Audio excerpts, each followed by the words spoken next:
what you for and then some catch him say Mosun for Rasnani, aka Akabenezer, aka Dr. Laiki, aka sit and Sankofa Restuarant. And then my baby PM would do that.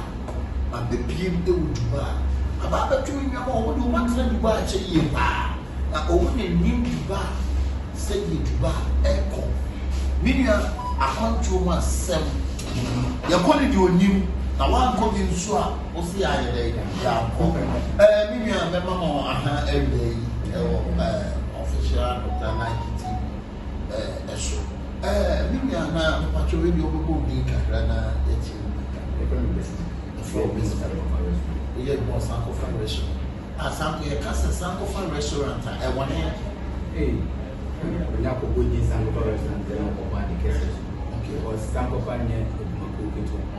Game one restaurant. Ghana beer will be beer. Okay. Ghana beer. Me person me put Ghana beer. Now Dubai had the other pack. You been there pack. So we do there pack. Now we say class of a Sankofa. And then we do here in my pie. That is a Sankofa by Dubai. All your African food, no. And yet, we are Ghana. No. And then that is a bit you must have the world bad yet.